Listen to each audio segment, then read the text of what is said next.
Pizza તો હર કોઈના favourite હોય છે, પણ મેંદાથી બનેલા હોવાથી ઘણા લોકો પોતાની ક્રેવિંગ્સ પર કંટ્રોલ કરતા હોય છે. પણ આજે હું લાવી છું પિઝાની એક એવી રેસીપી જે તમે ગિલ્ટ ફ્રી ડેલી પણ ખાઈ શકો. તો એના માટે એક મિક્સર જારમાં લઈશું 1 કપ જેટલો રવો, બેકિંગ પાવડર, સોલ્ટ અને 1 ટીસ્પૂન જેટલી ખાંડ. આ બધાને સારી રીતના ગ્રાઇન્ડ કરી લઈશું.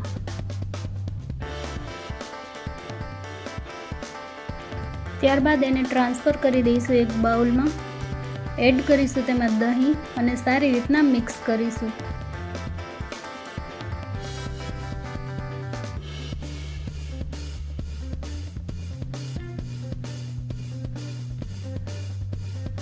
અહીંયા આપણે દહીં એડ કર્યું છે એટલે પાણીની જરૂર નહીં પડે, છતાં જરૂર લાગે તો થોડું પાણી એડ કરી શકો. મીડિયમ સોફ્ટ એવો ડો રેડી કરવાનો છે.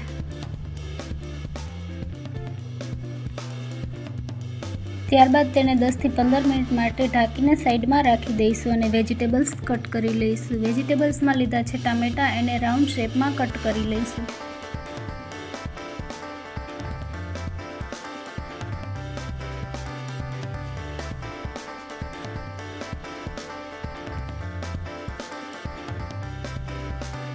ટામેટા કટ થઈ ગયા છે. હવે એક મીડિયમ સાઇઝનું કેપ્સિકમ લીધું છે, એને પણ નાના પીસીસમાં કટ કરી લઈશું.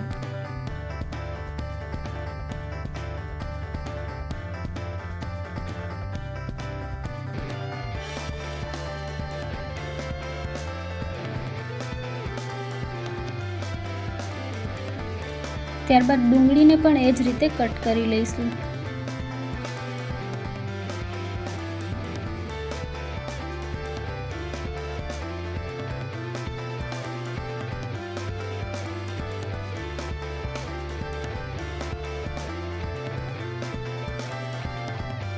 તો બધા વેજીટેબલ્સ કટ થઈ ગયા છે. હવે તૈયાર કરેલ લોટમાંથી એક મોટી રોટલી વણી લઈશું. રોટલી આપણે બહુ વધારે પડતી પતલી નથી કરવાની.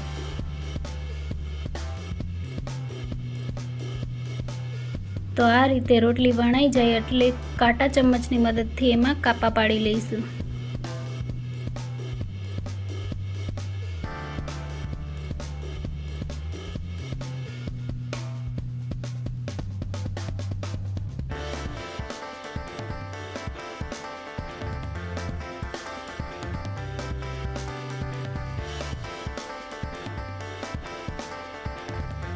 ત્યારબાદ એક પ્લેટમાં ઓઇલ લગાવી લઈશું અને તૈયાર કરેલ રોટલીને રાખી દઈશું. એડ કરીશું તેમાં પિઝા સોસ, માયોનીઝ.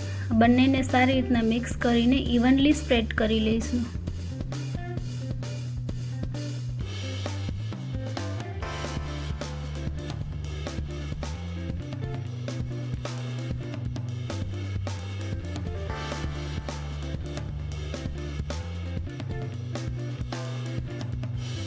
ત્યારબાદ એડ કરીશું તેમાં ચીઝ,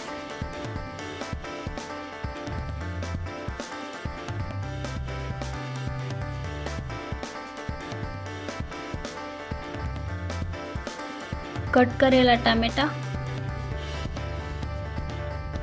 કેપ્સિકમ અને ડુંગળી. 1 ચપટી જેટલું મીઠું એડ કરીશું અને ફરીથી થોડું ચીઝ એડ કરીશું.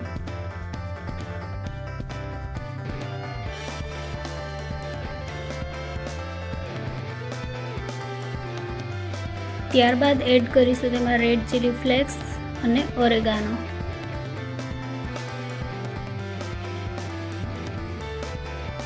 હવે પિઝાને 15 થી 20 મિનિટ માટે ઓવનમાં બેક કરી લઈશું. ઓવનનું ટેમ્પરેચર 140 to 150 ડિગ્રી જેટલું રાખવાનું છે.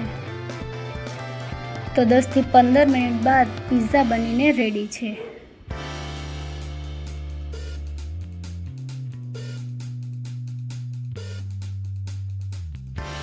તો જોઈને જ ખાવાનું મન થઈ જાય એવા હેલ્ધી પિઝા રેડી છે. વિડીયો પસંદ આવ્યો તો લાઇક, કોમેન્ટ, શેર જરૂરથી કરજો અને આવી જ હેલ્ધી રેસિપીઝ જોવા માટે મારી ચેનલને હમણાં જ સબસ્ક્રાઈબ કરો. Thank you for watching.